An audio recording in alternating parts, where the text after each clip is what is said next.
قرآن مجید ان چیزوں کی تردید کرتا ہے جو غلط طریقے سے ان کتابوں میں شامل کر دی گئیں۔ قرآن مجید پچھلی کتابوں کے لیے سچائی کا گواہ بن کر نازل ہوا ہے اور ہدایت ہے۔ قرآن مجید نفع مند علم ہے اور اعمال صالح کا رستہ دکھانے والا ہے، اور بے شک یہی تمام قسم کی گمراہیوں سے بچانے کے لیے بہترین راستہ ہے۔ اور قرآن مجید زندگی کے ہر پہلو، ہر شعبے کے لیے رہنمائی کرتا ہے، چاہے وہ زندگی کسی کی ذاتی ہو یا اجتماعی زندگی۔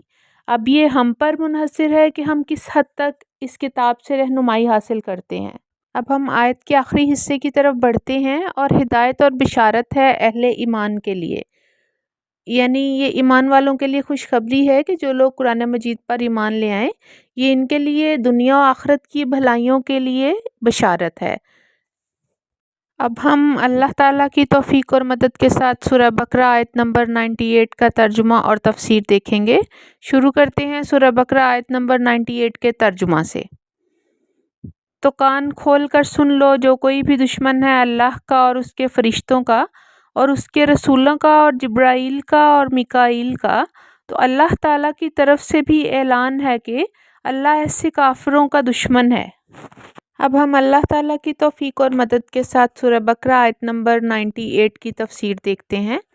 اس آیت میں اللہ تعالیٰ نے نہایت سخت الفاظ میں ان لوگوں کو تنبیہ کی ہے کہ جو بھی دشمن ہے اللہ کا، اس کے فرشتوں کا، اس کے رسولوں کا اور جبرائیل اور میکائیل کا، تو اللہ تعالیٰ ایسے کافروں کا دشمن ہے، اور جس کا دشمن اللہ تعالیٰ ہو اس کا ٹھکانہ نہایت ہی برا جہنم ہے۔ یہودیوں کی دشمنی اللہ کے فرشتوں سے، اس کے رسولوں سے اور جبرائیل اور میکائیل سے یہی تھی کہ وہ اللہ کا پیغام اور حق بات لے کر آ رہے تھے۔ ان کا کفر در حقیقت اللہ تعالیٰ ہی کے ساتھ تھا۔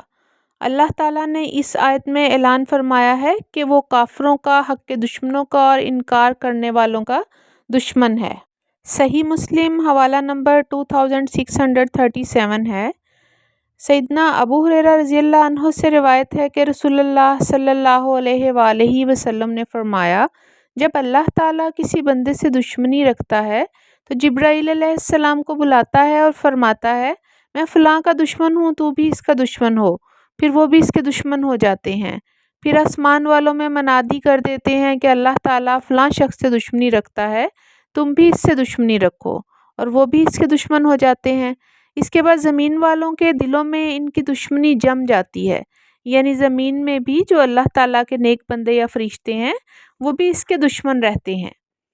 اور اللہ تعالیٰ کی طرف سے جب کسی بندے سے دشمنی ہوتی ہے تو وہ اس کے گناہوں پر عذاب دیتا ہے، اس سے درگزر نہیں کرتا، اس کی مغفرت نہیں کرتا، اس پر رحم نہیں کرتا۔ آسان لفظوں میں اگر ہم سمجھنا چاہیں تو دنیا و آخرت کی تباہی کا مطلب ہے اللہ تعالیٰ کی ناراضگی یا اس کی دشمنی۔ اب ہم اللہ تعالیٰ کی توفیق اور مدد کے ساتھ سورہ بقرہ آیت نمبر 99 کا ترجمہ اور تفسیر دیکھیں گے انشاءاللہ تعالیٰ۔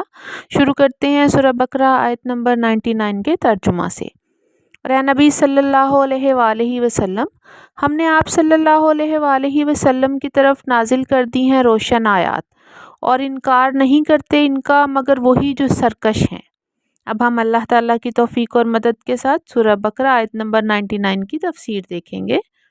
اس آیت میں نبی پاک صلی اللہ علیہ وآلہ وسلم کو کہا گیا ہے کہ ہم نے آپ پر واضح آیات نازل کی ہیں جو کہ ہدایت کا رستہ دکھانے والی اور نہایت واضح اور روشن ہے، لیکن یہ آیات اس کے لیے ہدایت بنیں گی جو اس کا طلبگار ہوگا، اور نازل کی ہیں یعنی ہم نے ہدایت و رہنمائی بھیجی ہے اور اس پر ایمان لانے کا مطالبہ ہے، اور انکار نہیں کرتے ان کا مگر وہی جو سرکش ہیں، یعنی یہ آیات اتنی مکمل اور جامع ہیں کہ کوئی ان کا انکار نہیں کر سکتا ماں سوائے فاسق کے۔ سورہ بقرہ کے تیسرے رکوع میں یہ الفاظ آئے تھے، اور وہ گمراہ نہیں کرتا اس کے ذریعے مگر فاسقوں کو۔ اب ہم اللہ تعالیٰ کی توفیق اور مدد کے ساتھ سورہ بقرہ آیت نمبر 100 کا ترجمہ اور تفسیر دیکھیں گے۔ شروع کرتے ہیں سورہ بقرہ آیت نمبر 100 کے ترجمہ سے۔ تو کیا ہمیشہ ایسا ہی نہیں ہوتا رہا کہ جب کبھی بھی انہوں نے کوئی عہد کیا، ان میں سے ایک گروہ نے اسے اٹھا کر پھینک دیا، بلکہ ان میں سے اکثر ایسے ہیں جو یقین نہیں رکھتے۔